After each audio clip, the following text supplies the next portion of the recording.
Hi guys, welcome back to my channel. কেমন আছো তোমরা? আশা করি সবাই খুব ভালো আছো। আমিও ভীষণ ভালো আছি। আজকে তোমাদের সাথে কই মাছের একটা রেসিপি শেয়ার করব। রেসিপিটা দেখো, আশা করছি তোমাদেরও খুব ভালো লাগবে। তেল কই খুবই সহজ একটা রেসিপি, কম বেশি মোটামুটি সবাই বানাতে জানে। তবে আমি বাড়িতে কিভাবে বানাই সেটাই তোমাদের সাথে আজকে শেয়ার করব। আর কি মশলা দিলে তেল কইটা আরও সুস্বাদু হয়ে উঠবে তারও টিপস তোমাদের সাথে শেয়ার করব। তো ভিডিওটা সম্পূর্ণ দেখার অনুরোধ রইল। ভিডিওটা ভালো লাগলে অবশ্যই কিন্তু একটা লাইক আর বন্ধুদের সাথে শেয়ার করে দিও।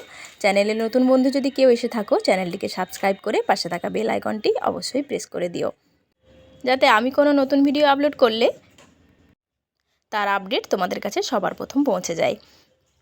এখানে আমি 4 পিস কই মাছ নিয়েছি। তোমরা তোমাদের পরিমাণ অনুযায়ী নিয়ে নেবে। মাছগুলো কিন্তু বেশ বড় বড়। তবে কি বলো তো, ছোটো কই মাছের স্বাদ কিন্তু বড় কই মাছের থেকে অনেক বেশি ভালো।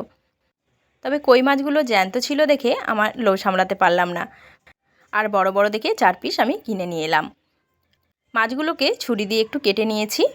তারপর খুব ভালো করে ধুয়ে নিয়ে একটা পাত্রে আমি নিয়ে নিলাম লবণ আর হলুদ মেখে নেওয়ার জন্য। খুবই ভালো করে লবণ আর হলুদটা মেখে নিতে হবে, যাতে মাছের ভেতর পর্যন্ত লবণ হলুদ সব কিছু খুব ভালো করে ঢুকে যায়। অল্প একটু তেল ছড়িয়ে তেলটাকেও খুব ভালো করে মাছের গায়ে মাখিয়ে নিলাম। তাহলে মাছটা তেলে দেওয়ার সময় খুব একটা ছিটকে আসবে না তেলটা।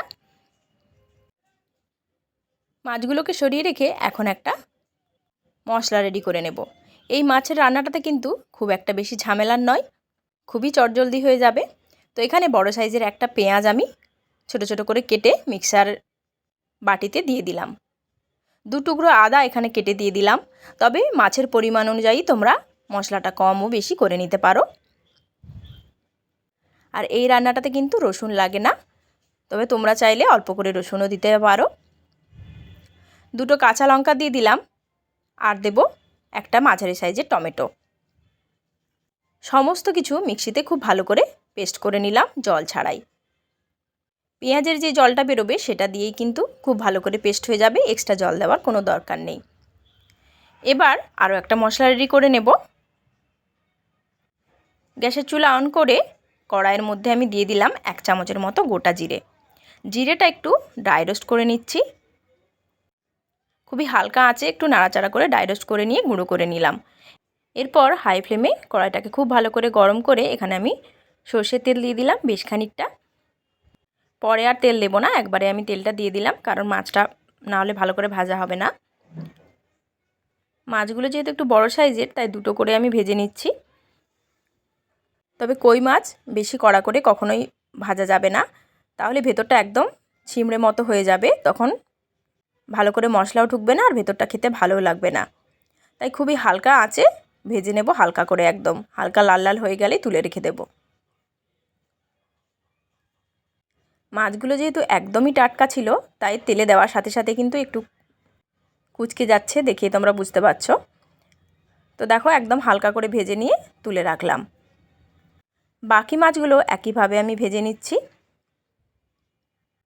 খুবই সহজে একটা রেসিপি, তোমরা কিন্তু বাড়িতে অবশ্যই ট্রাই করবে আর আমাকে জানাবে তোমাদের কেমন লেগেছে।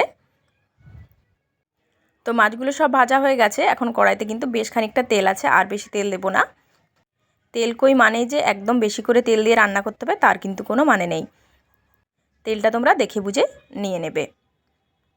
ফোড়নে দিয়ে দিলাম 2টো শুকনো লঙ্কা আর 1/2 চামচের মতো গোটা জিরে। এবার যে পেস্টটা রেডি করে রেখেছিলাম সেই পেস্টটা এখানে দিয়ে দিচ্ছি। যেহেতু সব কিছু কাঁচা মশলা একসাথে বেটে নিয়েছি, তাই মশলাটা খুব ভালো করে বেশিক্ষণ ধরে কষিয়ে নিতে হবে। গ্যাসের ফ্লেমটাকে মিডিয়ামে রেখেছি। যতক্ষণ না এটার মধ্যে তেল ছেড়ে আসছে ততক্ষণ পর্যন্ত খুব নাড়াচাড়া করে শুকনো শুকনো করে কষিয়ে নিতে হবে। মশলাটা যত ভালো কষানো হবে তরকারির টেস্ট কিন্তু ততটাই সুন্দর হবে। এখানে দিয়ে দিলাম 1 চামচের মতো লঙ্কার গুঁড়ো, 1 চামচ দিয়ে দিলাম ধনে গুঁড়ো। যেহেতু ড্রাই রোস্ট করা জিরের গুঁড়ো ব্যবহার করব, তাই এখানে আর জিরে গুঁড়োটা দিলাম না। 1 চামচের 4 ভাগের 1 ভাগ দিয়ে দিলাম হলুদের গুঁড়ো, আর দিয়ে দিলাম পরিমাণ মতো লবণ। আবারও মশলাটা খুব ভালো করে কষিয়ে নেব। মশলাটা একদম শুকনো শুকনো করে কষানো হয়ে গেছে আর মশলার গা থেকে তেল ছেড়ে আসছে, দেখতেই পাচ্ছ। এবার দিয়ে দিতে হবে এখানে উষ্ণ গরম জল। এখানে আমি 2 কাপ মেপে জলটা দিচ্ছি, তোমরা তোমাদের পরিমাণ মতো নিয়ে নেবে। তবে এই রান্নাটা একদমই কিন্তু কষা কষা হবে, তাই এখানে বেশি জল দেওয়ার কিন্তু কোনো দরকার নেই। জাস্ট মশলাটা একটু সেদ্ধ হবে, সেই পরিমাণ জলটা দিলেই হয়ে যাবে। নর্মাল যে চায়ের কাপে আমরা চা খাই সেই কাপ মেপে আমি 2 কাপ মতো জল দিয়ে দিয়েছি। অল্প একটু লবণটা আমি চেক করে নিলাম, লবণটা ঠিক হয়েছে কিনা। এরপর এখানে টেস্টটাকে ব্যালেন্স করার জন্য অল্প একটু চিনি দিলাম, তোমরা চাইলে স্কিপও করতে পারো চিনিটা। ভাজা মশলাটা যেটা রেডি করে রেখেছিলাম সেটা ঝোলের মধ্যে একটুখানি দিয়ে দিলাম, বাকিটা আমি রান্নার শেষে দেব। এবার এই মশলাটা ভালো করে ফোটার জন্য অপেক্ষা করব। 5 থেকে 6 মিনিট পর দেখবে চারিপাশ থেকে যখন ফুটে আসছে তখন মাছটা দিয়ে দিতে হবে। কই মাছের যেহেতু নিজস্ব একটা ফ্লেভার আছে, তাই এখানে গরম মশলা বা অন্য কোনো মশলা ব্যবহার করার কোনো দরকার নেই, তাহলে মাছের টেস্টটা নষ্ট হয়ে যাবে।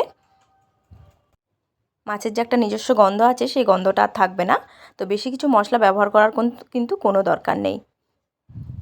আঁচটাকে একদম কমিয়ে রেখে 5 মিনিটের জন্য আমি ঢাকা দিয়ে দিয়েছিলাম, আর মাঝখানে একবার উল্টেও দিয়েছিলাম মাছটাকে, যাতে দুপাশটাই খুব ভালো করে হয়ে যায়। আর ভেতরে খুব ভালো করে দেখতেই পাচ্ছ মশলা টশলা সব ঢুকে গেছে, রান্নাটা অলমোস্ট কমপ্লিট হয়ে এসছে।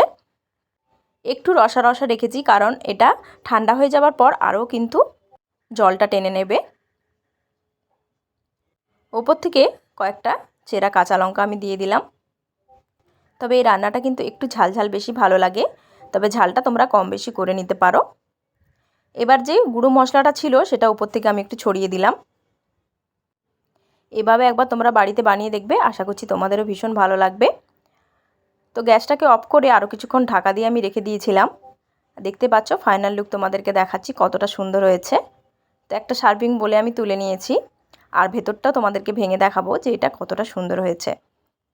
আর মাছের একদম ভেতর পর্যন্ত মশলা ঢুকেছে, যার ফলে মাছটা খেতে আরও সুস্বাদু হবে। গরম ভাতের সাথে এই একটা রেসিপি কিন্তু একাই 100, তোমরা বাড়িতে কিন্তু অবশ্যই একবার ট্রাই করো এইভাবে। আর মাছটা তোমাদেরকে ভেঙে দেখাচ্ছি যে মাছটা কতটা নরম, আর ভেতর পর্যন্ত একদম সুন্দরভাবে কিন্তু সমস্ত মশলা ঢুকেছে। তো আজকের মতো আসি, দেখা হবে নতুন কোনো রেসিপি নিয়ে, ততক্ষণ সবাই ভালো থাকবে।